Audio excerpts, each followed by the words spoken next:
Para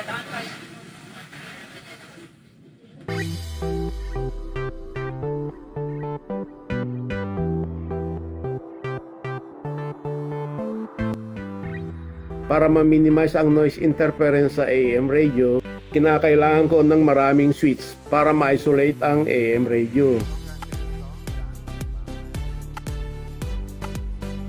Ginamitan ko ito ng spare na switch level para sa pagtutulak sa 24 pins push button switch na naka 90 degree position.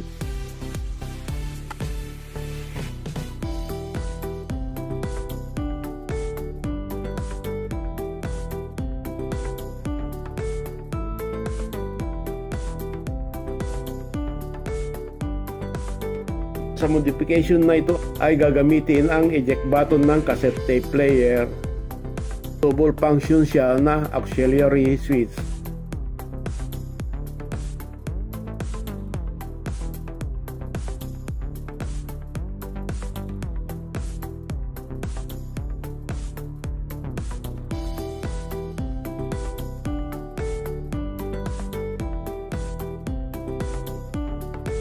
Halos kalahati na ng terminal switch ang nakabitan ng wire.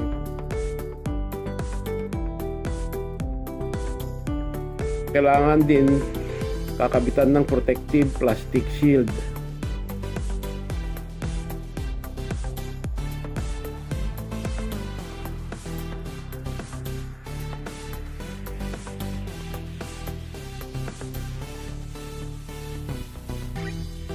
Kinabitan ko rin ng pailaw gaya ng aking mga ibang KP500 at TP900 para sa mga mode play, 25 LED light sa AM board, relay switching board at sa backplate box.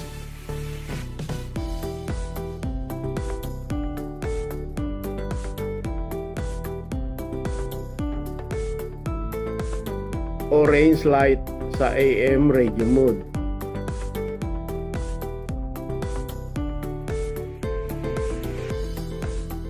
Red light sa cassette tape play mode. Blue light sa Bluetooth mode.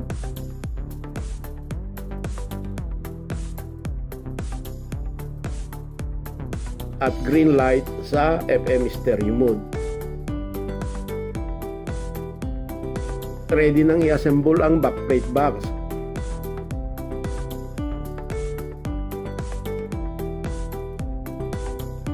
Ang mga box faceplate ay pwede na rin idikit.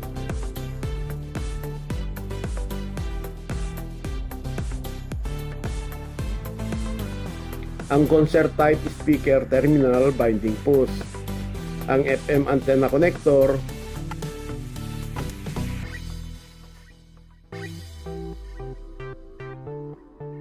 Ang 12 volts power jack.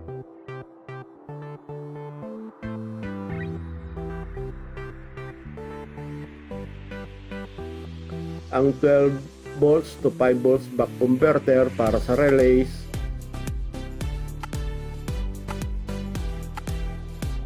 Ang mga battery charger at ang battery sa AM radio. Ang cut-off switch para dun sa battery charger module. Ang audio output with high-low impedance converter.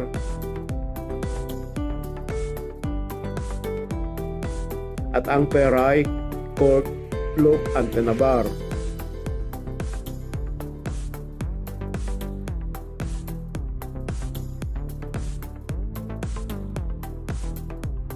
Pagkatapos ma-assemble ng box ay trial fit ang KP500 backplate.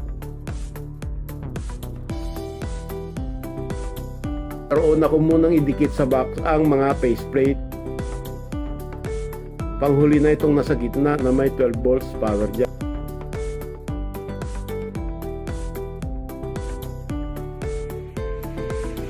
Gamit ko lang IT7000 glue sa pagdikit ng mga faceplate.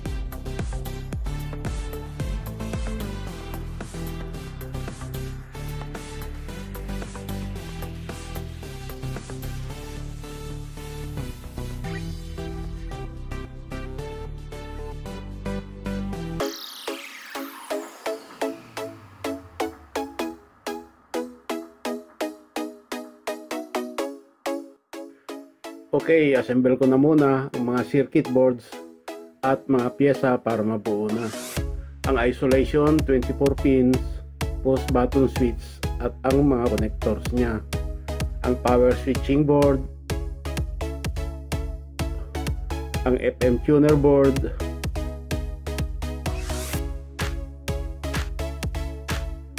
ang dial board,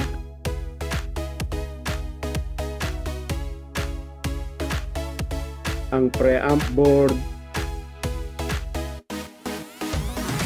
ang relay switching module at ang Bluetooth module, ang AM transistor radio at ang kanyang adapter jig, at ang power switch relay para sa AM radio. Ang AM transistor radio pati na ang adapter jig. Ito ang cassette tape mechanism niya. Ito ang front faceplate, tama ang Bluetooth touch switch.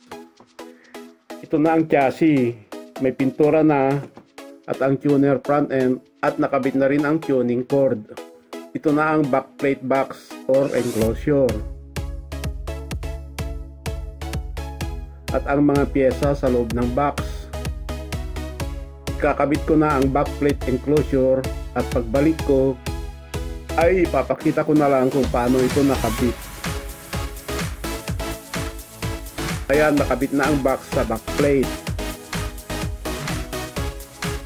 Nakakabit ito sa dalawang screw.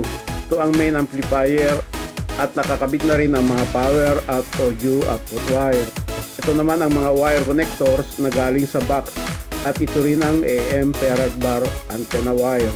Ito na ang AM ferrite bar antenna at ang FM antenna connector. Ngayon, ikabit ko muna ang mga wired circuit boards at mga pyesa at pagbalik ko, ipapakita ko ang mga ibang detalye. Okay, nakakabit na ang circuit board at iba pang parts. Sa side na ito ay ang tuner front end, ang preamp board at ang relay switching module at Bluetooth module. Sa side naman ito ay ang 24 pins post button switch, ang main amplifier at ang FM tuner board. Ito ang mga wire connectors galing sa backplate. Ito naman ang mga wire connector para sa AM transistor radio. Ito na ang adapter ng AM transistor radio. Ikabit ko muna ang AM transistor radio. Pagbalik, ipapakita ko ang itsura.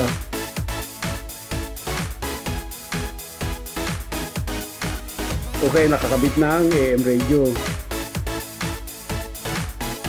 Naikabit ko na rin ang rubber belt para sa AM variable capacitor. Nakakabit ito sa FM dial spool. Ngayon, ikakabit ko muna ang dial cord. Then, synchronization check na tayo. After the synchronization check, ikabit ko na rin ang front faceplate.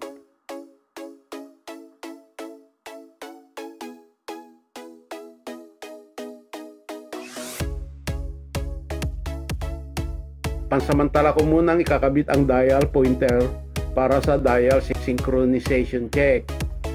Ang dial pointer ay nakaturo ngayon kung saan sa dial board ay ang frequency range sa scale. Ang AM ay nasa maximum frequency range position din.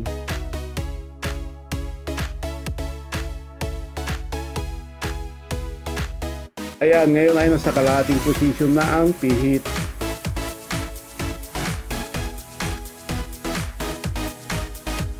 Ayan, napihit na sa minimum frequency range position. Okay, ayos naman.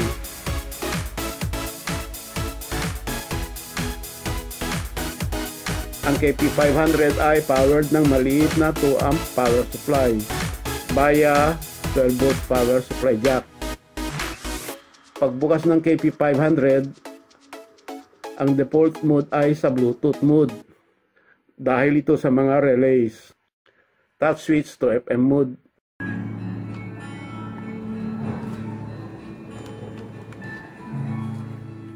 FM mode check, mute at stereo functions.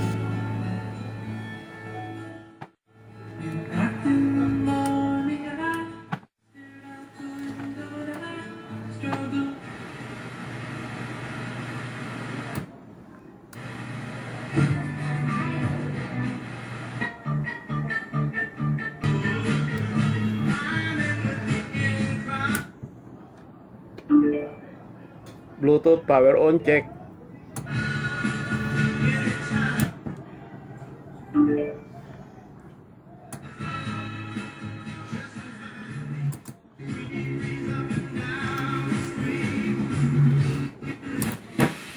Nag-check the AM transistor radio.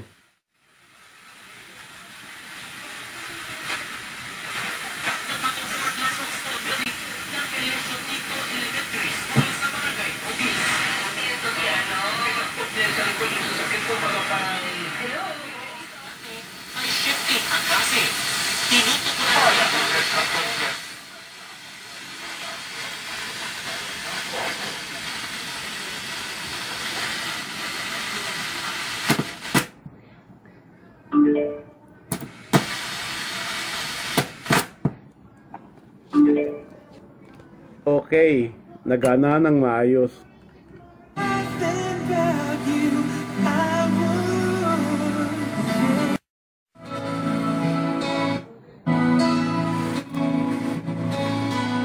Ikabit ko muna itong cassette tape mechanism at pagbalik, more test pa tayo.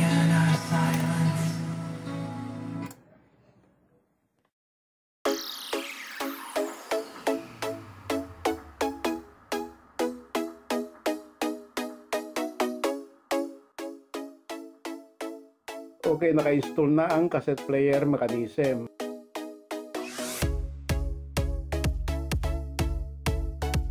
Ang 24 pins post button switch ay nakalink na rin sa mechanical eject button ng cassette tape player.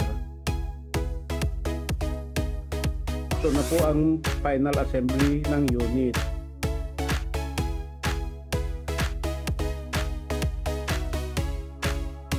Okay, bago tayo mag-final test, testing muna sa cassette tape player kung gumagana.